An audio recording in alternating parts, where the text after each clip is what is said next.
Buenas noches. Hoy presentamos la tarea académica de la semana 10 sobre la capacidad e incapacidad de ejercicio. El objetivo es explicar qué entendemos hoy en el Perú por capacidad, por qué este tema es relevante, cómo diferenciamos la capacidad de goce de la capacidad de ejercicio. Desde el Decreto Legislativo 384 del año 2018, nuestro sistema adoptó un enfoque inclusivo que coloca en el centro la voluntad de la persona, dejando atrás el antiguo módulo tutelar o de sustitución de la voluntad, representado antes por la carutela y reemplazándolo por un modelo de apoyos y salvaguardias que se utilizan solo cuando son necesarios. Justificación. En primer lugar, el artículo 3 del Código Civil reafirma que toda persona tiene capacidad jurídica para el goce y el ejercicio de sus derechos, y que las personas con discapacidad la tienen en igualdad de condiciones en todos los aspectos de la vida. En segundo lugar, el artículo 42 establece esta regla clara que dice que la capacidad de ejercicio es plena a partir de los 18 años. Por lo tanto, hoy hablamos de limitaciones solo cuando la ley las establece expresamente y por algunas razones justificadas, dejando atrás el antiguo modelo paternalista, ¿no? Es decir, aquel que asumía que ciertas personas, como las que tenían alguna discapacidad, no podían decidir por sí mismas y necesitaban ser sustituidas por un tutor o curador. ¿Qué entendemos por capacidad hoy? En términos sencillos, diríamos que la capacidad jurídica tiene dos dimensiones complementarias. Dentro de ellas vemos la capacidad de goce, que es la aptitud universal que toda persona tiene para ser titular de derechos y deberes. Por tanto, es inherente a la persona, ¿no? Diríamos que no existe la incapacidad de goce y no depende de la edad, la salud o la condición. Nace con la personalidad jurídica. Desde el momento en que una persona existe, ya puede ser titular de derechos. En la capacidad de ejercicio, diríamos que es la facultad de ejercer esos derechos mediante actos jurídicos válidos, como por ejemplo contratar, disponer o asumir alguna obligación.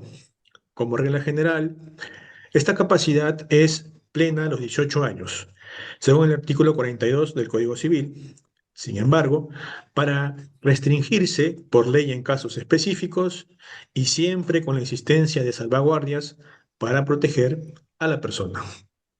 Hoy en día, el sistema actual prioriza la designación de apoyos que permitan a la persona, ¿no? Comprender, decidir, expresar su voluntad, ¿no? Y algo muy importante es que los apoyos no equivalen a representaciones automáticas, ¿no? Donde su función es la de facilitar la voluntad propia y proteger frente a abusos. En cuanto a la carutela, no ha sido eliminada, ¿no? No diríamos que ha sido eliminada, pero sí ha pasado a un segundo plano donde solo procede, ¿no? Una previa interdicción en 5 pasos o 5 casos específicos, como el toxicómano, ¿no? El ebrio habitual, el pródigo, el mal gestor y quien sufre alguna inhabilitación por condena penal. Para los demás supuestos prevalece este nuevo sistema, ¿no? De apoyos. Pasando a un ejemplo, podríamos poner este ejemplo muy importante, ¿no? Que es del concebido o el nacituros, ¿no? Que vemos que ya tiene una capacidad de goce, es decir, que puede ser sujeto de derechos para todo lo que le favorece, como el derecho a heredar. Sin embargo, solo podrá hacer ejercicios de ellos una vez que nazca con vida, según lo previsto por el artículo 1 del Código Civil. Esto demuestra que el goce puede existir antes del nacimiento, mientras que el ejercicio requiere esta existencia legal como persona viva, ¿no?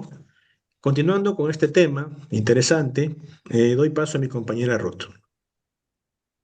Buenas noches, docente. Mi nombre es Ruth Mabel Chincha Guevara y hoy hablaré sobre la diferencia entre la capacidad de ejercicio y la ciudadanía.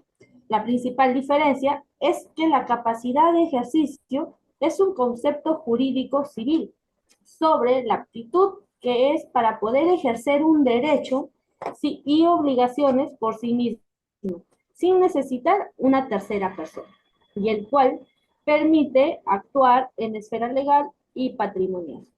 Mientras que la ciudadanía es un estatus legal político que otorga derechos, deberes cívicos y políticos, y la facultad para participar en la vida pública y comunitaria.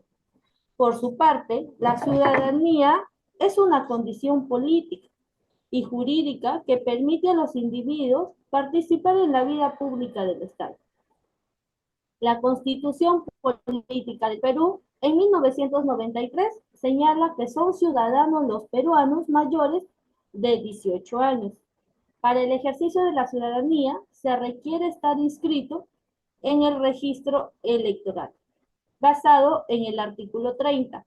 De acuerdo con GAMIO 2021, la ciudadanía implica el reconocimiento del individuo como sujeto activo dentro de la comunidad política y democrática, a diferencia de la capacidad de ejercicio que permanece al ámbito civil. La ciudadanía se relaciona con la participación política y el cumplimiento de los deberes cívicos. Un claro ejemplo es que una persona de 25 años puede firmar un contrato de arrendamiento, comprar un automóvil, cualquier cosa que sea jurídico lo puede hacer por sí misma sin necesitar de otra persona, sin necesitar la autorización de alguien más, ya que tiene la plena capacidad de ejercicio. En cambio, un menor de 16 años no puede hacerlo sin la autorización, ya sea de sus padres o de su tutor, dado que supongamos ese menor de edad necesita adquirir, supongamos, un terreno. Él solo no lo va a poder hacer. Para eso va a necesitar a sus padres. En cambio, una persona que tiene la capacidad de ejercicio, que es a partir de los 18 años, sí lo va a poder hacer. Otro ejemplo, en este caso de ciudadanía, vendría a ser que un peruano de 20 años puede ejercer su derecho a votar en elecciones nacionales o postular para un cargo público también. Mientras que en el extranjero, mientras que un extranjero residente acá en el Perú podrá trabajar, podrá hacer contratos, puede adquirir incluso una casa, un terreno, un automóvil, pero sin embargo no puede votar ni tampoco puede ser elegido porque no posee la ciudadanía peruana. A continuación paso el pase a mi compañero. Gracias, compañera Ruth. Buenas noches, doctor. En el artículo 43 del Código Civil establece sobre la incapacidad absoluta. Se refiere a aquellos individuos que no pueden realizar ningún acto jurídico por sí mismos. Esto incluye, por ejemplo, un niño de 10 años que intenta vender una bicicleta mediante un contrato de compra-venta. Este menor, al tener menos de 16 años, es considerado absolutamente incapaz. Por lo tanto, el contrato que firme no tiene validez legal. Es nulo de pleno derecho. No puede realizar actos jurídicos por sí solo. Necesita un representante legal, así como sus padres o un tutor que actúe en su nombre para que el acto sea válido. Este tipo de protección busca evitar que personas sin madurez suficiente tomen decisiones que pueden perjudicarlas legal o económicamente.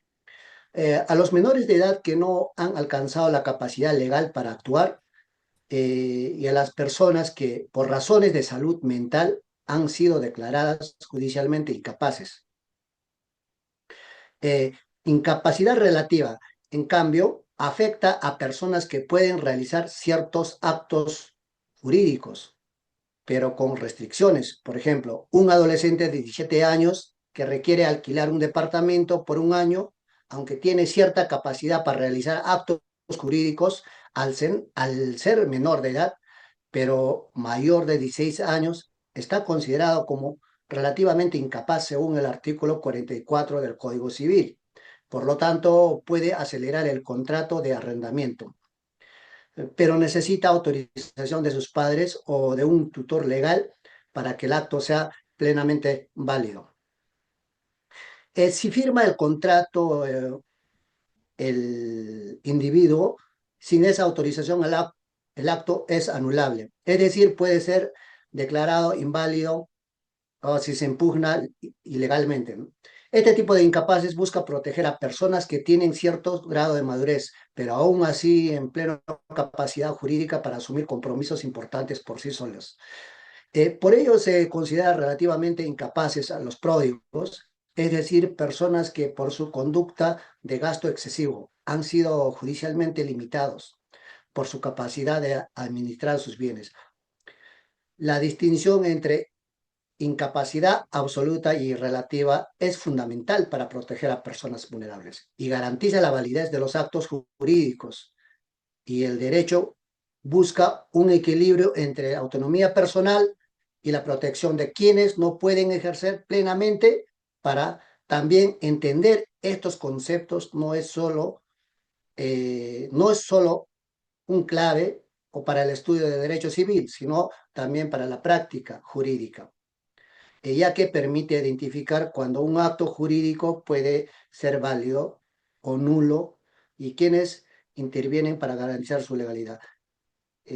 Voy a pasar a mi compañera Selena.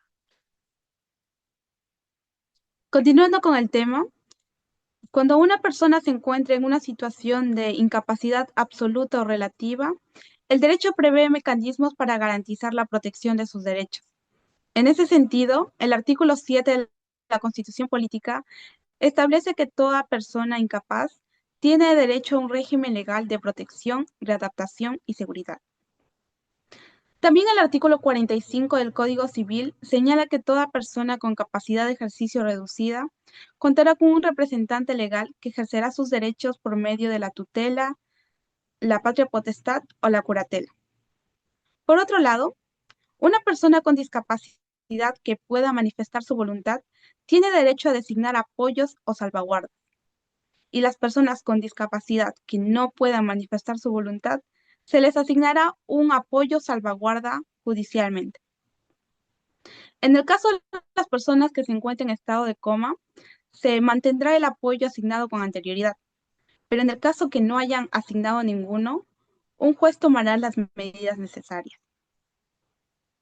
De acuerdo con los artículos 659-A y B, los apoyos son una forma de asistencia elegidos por una persona mayor de edad para facilitar el ejercicio de sus derechos, comprender los actos jurídicos y las consecuencias que estos conllevan.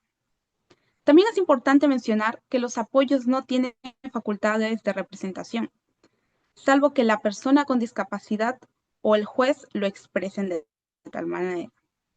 En ese caso, el juez solo puede otorgar la representación para una persona que no puede expresar su voluntad o para una persona con capacidad de ejercicio reducida en estado de coma que no haya asignado algún apoyo con anterioridad. Y por último, el artículo 659-G menciona que los salvaguardas son una medida para garantizar la protección de los derechos de las personas que adquieren un apoyo, evitando el abuso por parte de quienes brindan ese apoyo, ya sean personas naturales o personas jurídicas sin fines de lucro. Ahora, las conclusiones. Bueno, en conclusión, la capacidad de goce es el derecho que tiene toda persona desde su concepción a ser titular de derechos, mientras que la capacidad de ejercicio es la facultad que tiene toda persona de expresar su voluntad. Sin embargo, una persona que no puede ejercer plenamente su voluntad, aquí entra la representación legal y los mecanismos de apoyos y salvaguardas que cumplen un papel muy esencial, ya que buscan proteger sus derechos y asegurar que su participación sea en igualdad de condiciones dentro de la sociedad. Muchas gracias.